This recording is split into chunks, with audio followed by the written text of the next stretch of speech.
A quick review of the SWHRT9B. This is a Smith and Wesson knife. I've really become very fond of. Amazing knife for under $20. That's cheap enough that you could buy a couple of them to have a spare and make one your daily carry if you like having a fixed blade knife on your belt. And that's what I was looking for, was something going out on the weekends or in the evenings. Just a good fixed blade, solid knife that I could carry on the belt. Small enough, short enough to able to be easily concealed if needed, but at the same time still large enough to serve as maybe self-defense or actually being able to do a little bit of work if needed. And I think this is a really good option for all of the above. One thing I really like is, for self-defense, I was originally looking for something that could be easily concealed. Now I was looking at something like the Gerber Ghost Strike, which actually is able to mount horizontally along the belt. This one cannot actually do that. It's a little more affordable, a little more economical. But what I do like is the clip here is actually very elongated as far as the gap. It's not too hard to pull back, but it does stay sturdy. It stays stiff, it stays attached. I've not had this bend, I've not had this get caught on anything, I've not had it really become an issue at all. It stays on the belt hours on end, driving, walking around, going for a jog. It seems to stay really in place wherever you decide to position it. But what I love about this wide gap here is that I have a fairly thin belt. Maybe takes up about a half or 2/3 of this, and so as opposed to just having it like this on the belt, I can actually get this really deep angle, which makes concealment a lot nicer when you pull the shirt down over it, if you decide to do that. I really enjoy that part of it. Now the actual snap here holds really well. You can see there's a little bit of play to it. But overall it seems to hold. I don't think it's coming out of there easily. I do love that as well too. A little trickier for someone to come up and snap this, because this is usually up against your body.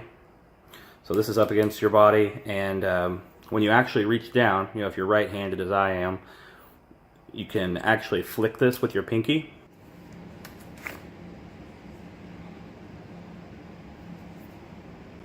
As you pull it out. And once you it'll take a little bit getting used to. It's a little knacky, but once you get the knack down, it's a pretty quick draw if you needed to do so for whatever reason. Case, this leather case here, it looks really well put together. It's sturdy. Kind of a view of the opening there. Really thick leather. I mean, it's nice. It doesn't seem like it's going to rip through like I've had a few cheap thin cases do. So here's a look at the actual knife. Again, I'm not claiming to be a knife master of any sort. Collected them for a long time, so I kind of know what I'm looking for as far as what I want. You'll have to play around with it. It's under 20 bucks. Grab one, see if you like it, send it back if you don't. But really great knife. It fits nicely in the hand. From reading, at least from their website, it is supposed to be full tang and run all the way through. This handle is rubbery. There's not any play to it, like it's a very just flat painted on or dipped rubber. It's very solid. Got a lanyard hole here. Both sides are bladed all the way around. You can see the one side here is just says Smith and Wesson HRT. This side will just say the model number SWHRT9B. When I received it, I've sharpened it a bit since then, but when I received it, it was really sharp out of the box. Point's really sharp. And I really love this grip. I mean, it doesn't feel like it's going to slip. Even if I were to get it wet, it feels like I can really get a nice hold on it here. The metal's a little thin, which really, I mean, I don't see any issue with the blade being thin, except it feels like a throwing knife. It's solid, full tang, nicely weighted, and it feels like you could throw it. That's what I would, my first thought was. I started looking at reviews. I saw quite a few that said you really shouldn't, because they had broken the tip off. At least 3 or 4 reviews on Amazon's listing. So I'll link that in the description. I will link that in the description so you can kind of see where the price range, whatever it's at now, and see where you can get a hold of it. I would recommend just grabbing one. It's a really solid knife. I've not had any problems with it. Just a great daily carry. It's really comfortable in the car. You know, like I said, that clip here is so wide that I can turn it, you know, almost all the way like this, which sits really nicely in the car, even with a seat belt. It's not uncomfortable. Going on a walk or a run, anything like that is really comfy. You don't even know it's there because it is so lightweight.